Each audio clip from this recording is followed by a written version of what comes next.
Bismillahirrahmanirrahim. Assalamualaikum warahmatullahi wabarakatuh. Perkenalkan, nama saya Siti Robia. Saya dari Bratasena Pramudia, Arutala Pangguru. Saya dari Fakultas Pertanian dengan Departemen Agronomi dan Hortikultura. Kali ini saya akan menjelaskan sedikit mengenai soft skill yang dibutuhkan oleh kita sebagai seorang mahasiswa. Tentunya kita sebagai seorang mahasiswa pasti membutuhkan soft skill atau keterampilan non-teknis yang bisa membantu kita dalam dunia perkuliahan. Di antaranya yang pertama adalah problem solving atau pemecahan masalah. Kenapa kita memerlukan keterampilan pemecahan masalah? Dikarenakan ketika kita memasuki dunia perkuliahan, pastinya kita akan dihadapkan dengan beberapa atau bahkan banyak permasalahan. Bisa itu permasalahan di dunia kampus, di tempat tinggal, atau dengan pertemanan. Maka dari itu kita harus mempunyai keterampilan dalam pemecahan masalah atau problem solving. Lalu yang kedua adalah public speaking. Tentunya kita sebagai seorang mahasiswa akan dihadapkan dengan beberapa banyak orang ataupun bahkan tugas-tugas yang menuntut kita untuk bisa berbicara di depan umum atau di depan orang banyak. Maka dari itu, public speaking adalah hal yang terpenting. Lalu yang ketiga adalah leadership. Leadership ini harus dimiliki oleh seluruh mahasiswa dikarenakan dalam mengambil keputusan yang harus dipertanggungjawabkan sangat dibutuhkan oleh seorang yang memiliki sikap leadership.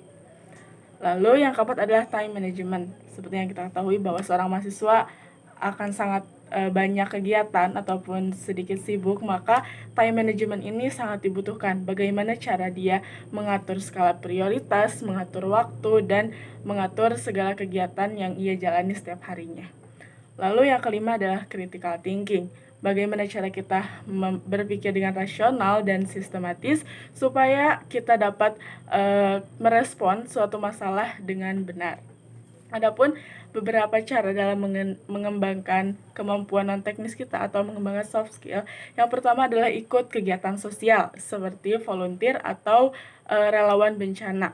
Hal ini dapat sangat amat berguna dalam pengembangan soft skill problem solving, dikarenakan sebagai contohnya ketika kita menjadi seorang relawan bencana misalnya di suatu daerah A, dan kita akan mendapatkan suatu kasus bahwa masyarakat di daerah A tersebut ini bagaimana caranya supaya mereka mendapatkan jalan keluar dengan misalnya bagaimana cara mereka bertahan hidup, bagaimana cara mereka untuk makan, dan lain sebagainya. Lalu yang kedua adalah ikut kursus atau webinar. Hal ini bisa dilakukan dalam mengembangkan soft skill public speaking. Seperti yang kita ketahui, public speaking ini bisa dikembangkan dengan cara latihan atau terbiasa setiap harinya. Dengan ikut kursus atau webinar yang berkaitan dengan public speaking, tentunya akan sangat membantu kita dalam mengembangkan public speaking. Lalu yang ketiga adalah ikut organisasi atau UKM.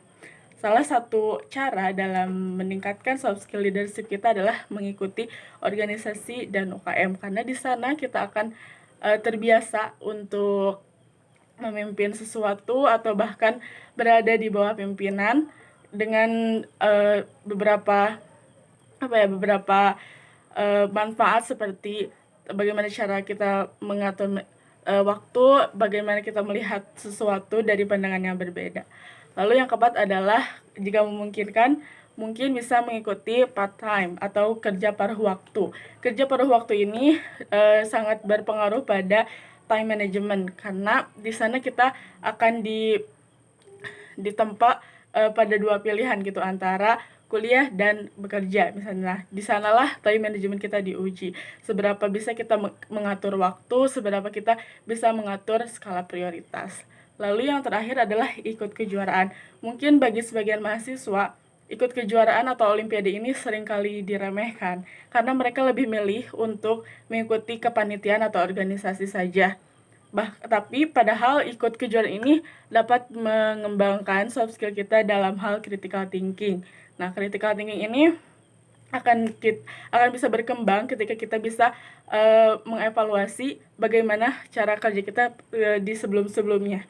Misalnya ketika kita mengikuti kejuaraan ini, kita tidak juara nih. Nah, kita akan terus bisa mengevaluasi apalagi yang harus kita lakukan supaya kita bisa mencapai apa yang ingin kita tuju. Mungkin itu saja penjelasan sedikit dari saya. Semoga bermanfaat. Mohon maaf atas segala kesalahannya. Akhir kata, saya Siti Robiah, pamit undur diri. Wassalamualaikum warahmatullahi wabarakatuh.